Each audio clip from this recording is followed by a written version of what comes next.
Alright, so this video is going to be an updated version of my how to install a Minecraft server on a Raspberry Pi. So this is going to be an updated version for 1.18, and this will include installing a new OS, a little heads up, and installing Java 16.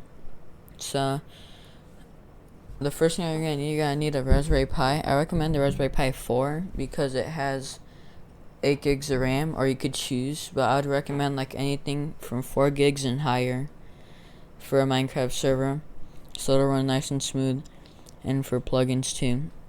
So now for the software, now you gotta install Raspberry Pi Imager. Just press download for Windows or Mac or Ubuntu, whatever you got.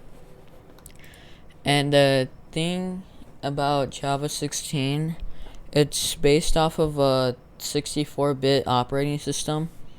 So if you want to run it right, you gotta use a 64-bit operating system, and this is only the light version right now. There might be someone out there that has a desktop version that's 64-bit, but if you go on the link, this is how it's gonna look like. Press on the latest modified 2 times and press the latest one. It might look different for you because there might be updated, but just press it, and just press on the Raspberry Pi Lite and just download it, and then it might take like 5 minutes.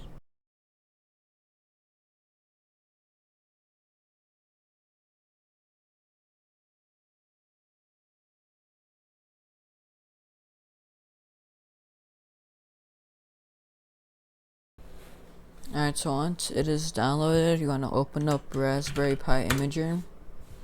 The screen might go black. If this is yes or no, if you're on Windows, press yes for the administrator. So what you want to do here is, before you do anything, do Control-Shift-X to open up the advanced options. And here you can set the host name. Like if you want to change it to like Minecraft Server Pi, or like server, or like Minecraft or something, you could change it here, but I'm gonna leave mine at Raspberry Pi because that's the default. And this will save you so much time. If you want to do everything off your computer through SSH, enable this. SSH will basically allow you to remote use your Raspberry Pi. So like you could like remotely type in commands to your own computer without like hooking up a keyboard to your to your Raspberry Pi and all that. So you could enable it and type in a name, a password. The default password is Raspberry, so I'm gonna do that. So I just did Raspberry as my password. Now here you could configure your Wi-Fi. I don't recommend using Wi-Fi. I recommend to use Ethernet. But if you can't use Ethernet, Wi-Fi will still do good. So what you could do is just gotta enable it, and then just for your SSID, just put your Wi-Fi name. So like you could put like your name, your Wi-Fi name, and then your password here. But I'm gonna do mine wired, so you don't have to do this if you got yours wired. And also set your country too. You set a time zone. You could skip the fast run wizard if you do that, and all this you could change here. But right now, the only things I recommend changing is the SSH, the host name, and the configure Wi-Fi, depending on what you're doing.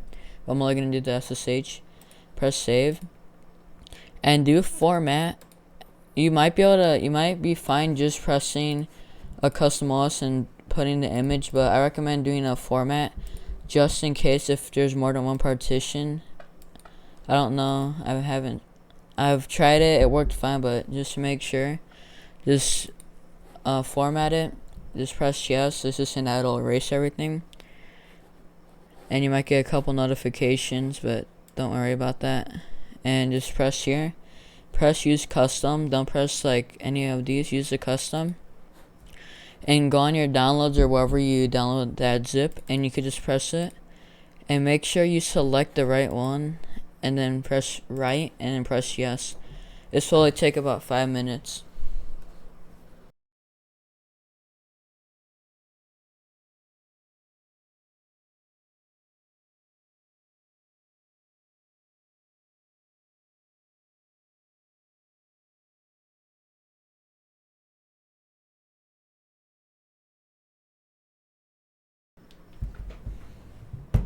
Alright, so once it's done, you might get some notifications, and you just press continue. and exit out. If you get anything like this that's saying a format, do not do this. Just press cancel.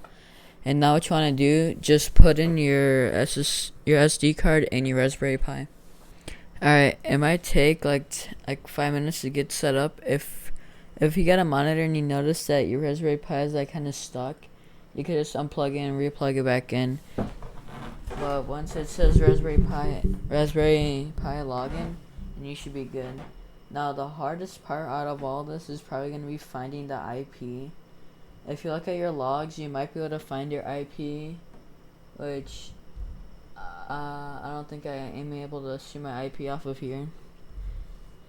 So you could do that. You could go on, if you got like an internet app or something, you could find your Raspberry Pi's IP.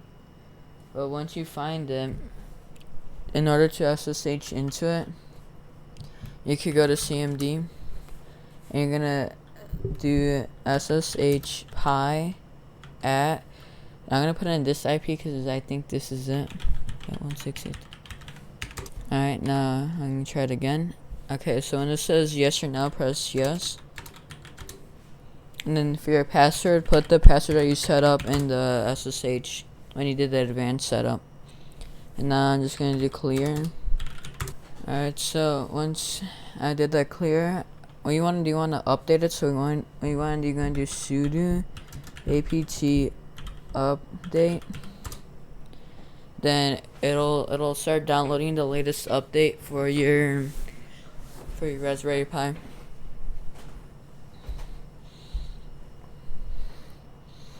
Alright, so it only takes about like 20 seconds. So now that that's done, I'm gonna do clear again. You don't have to.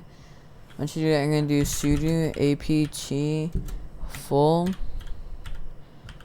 with the dash, or I forgot what that's called, like a minus up. I put upgrade. And then once you do that, this might take a little bit more longer, and then just press Y and enter, because this will actually be installing the update. So once this is done, I'll tell you what to do next. Alright, so once it's updated, what you want to do, you're going to do sudo, well, I cannot spell, reboot. So it'll reboot it, and then when you do this, it'll say closed. Just wait like a minute or two, and then just press up arrow and just do it again. Alright, so I just did it, and I'm going to put in my password. Okay, so alright, so now that I did clear, I recommend to do clear so I don't get confused.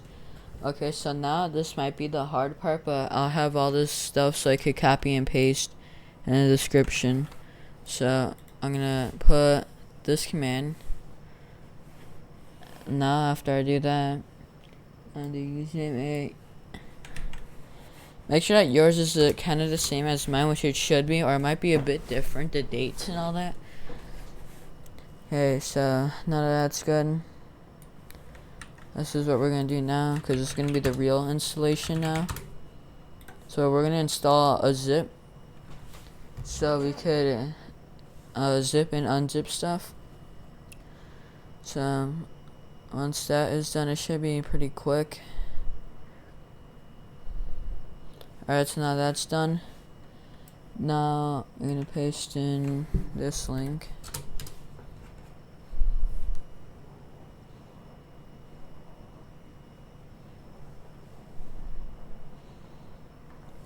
All this stuff shouldn't really take too long. They might take about like a minute max, most likely.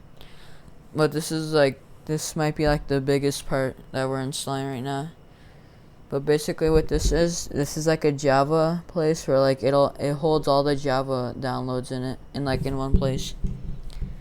So now that you do that, you gotta do this SDK version. And then it might take a little bit because it's going to be loading all the Java installations. So this is just going to say that it works good. And then like it works properly. Then now you're going to install this. Now this will list all the Java. It'll list like Java 8 through 16 and all this stuff. Alright, so now that it loaded, it has tons of Java stuff. So what you want to do, you're gonna go all the way down to the bottom. Now you see this right here, you want to copy this because this will download the latest version of Java. Then you're going to press Q, you're going to paste that in. And then this might take a little bit, but let's give it a sec. Alright, so now that's done, you're just going to do Java minus version. And it should say 17.0.1. It might be different if you're watching this later. But it should say 17. And then now when that's done, you basically finish installing Java. Okay, so what you want to do now is that you want to make a folder for your Minecraft server. So you're going to do mkdir, and I'm going to name it MC. So now you want to do dir, and it should pop up. So I'm going to do clear. I'm going to do cd MC, or whatever the name is of your server. Now, once you go in that folder, I recommend Paper for your Minecraft server, because Paper is, in my opinion, is one of the fastest. And they're an experimental for 1.18, but they're still pretty good. And you can install any plugins you want, like Spigot, Bucket. Any of those plugins will work. So what you want to do is that you want to copy the link address, and then just the latest one, just right click it and just press copy link, and just type wget and paste the link, and now it'll start downloading it. Alright, so now just do clear, like not spell again. Okay, now do dir. It should pop up now. So now what you want to do, you're going to search up Minecraft server download, I guess. It'll be in the description. So once you go here, you're gonna go to this, or it's like highlighted, and then right here you want to copy this. And with this, what you want to do is, here, I'm actually gonna paste it real quick. All that you want to do is that you want to delete this right here, this Minecraft right here. Just do Paper, and then this 1.18, and then there's another -55. Then you're just gonna press enter. It's gonna start downloading all the files that you need. So I'm gonna fast forward this. Alright, so now you're gonna get this fail to load EULA. So you're gonna do nano, which is a text header, and you're gonna do eula.txt. Alright, my thing froze for a sec. Holy. And then now you're gonna pull up to something like this, and just change this false to true. Do Control X, Y, enter, and I'll just run that command one more time. And now this will actually run the server now. So it might take a little bit to start. Alright, so now you see it is done and timing's reset. You basically just made your own Minecraft server now. So you could just do stop, and like now you basically got all the files, and you could join it just with your IP. The IP of your Raspberry Pi. And the only thing like with the Raspberry Pi is that they do take a little bit of time to start and to stop the server. But yeah. And another thing too, if you want to change the amount of RAM, you could go to this website. I'll link it in the description. And if you want to have 4 gigs, I recommend 4 gigs. This is a lot if it's a bit too much if it's just gonna be like 2 people playing it.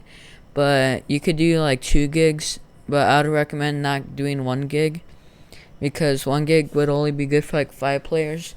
But I would do 4 gigs so I can install a good amount of plugins and have a good amount of people join it.